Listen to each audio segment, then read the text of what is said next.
In the flat farmland just outside the quiet village of Aldborough, North Yorkshire, something ancient and unsettling pierces the horizon. 3 towering monoliths, each over 20 feet tall and weighing nearly 40 tons, rise from the soil like warnings left behind. Weathered by centuries of wind and rain, their rough surfaces shimmer strangely in twilight, not with light, but with memory. The locals call them the Devil's Arrows. Visitors might mistake them for the remnants of a forgotten temple or a prehistoric monument, and perhaps, in some way, they are.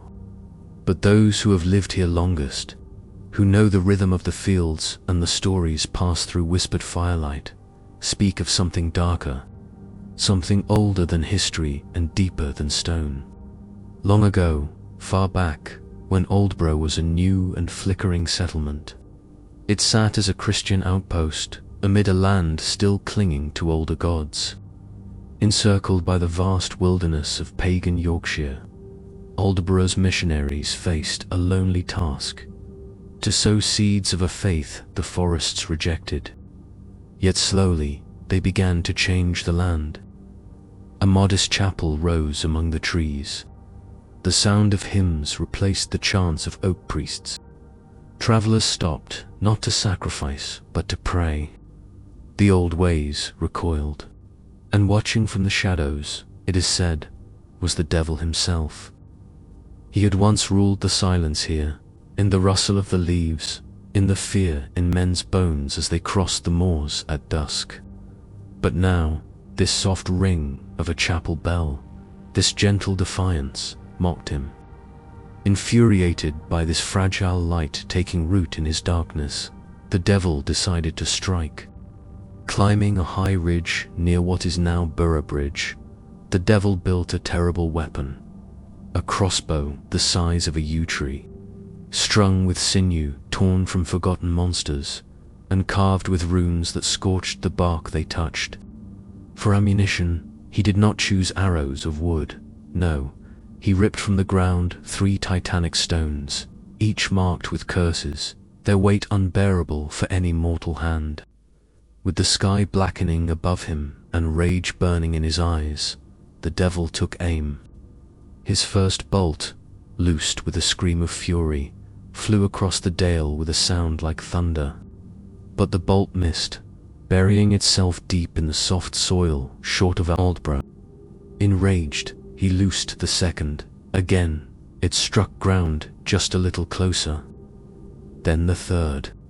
Though it screamed through the air with blinding speed, it too fell short, landing perfectly in line with the others.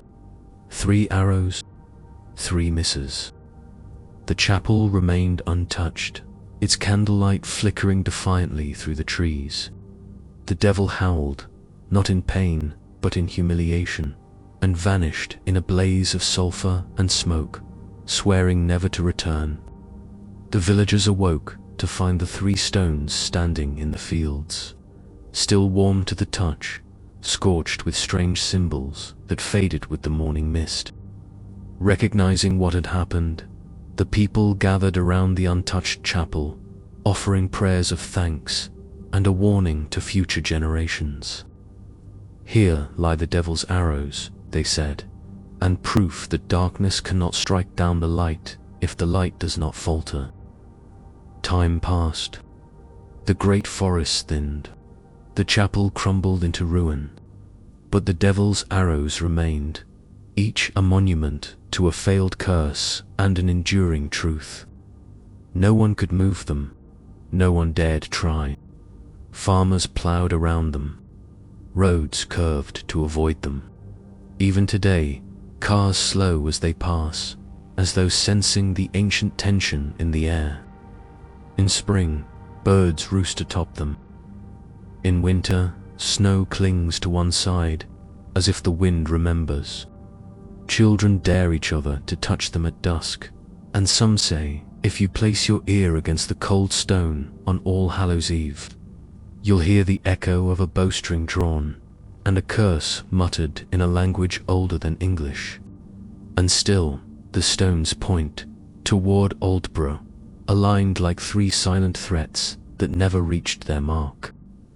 If you enjoyed this eerie tale from Britain's haunted past, don't forget to like, subscribe, and comment below with your favorite legend or share a chilling local story of your own.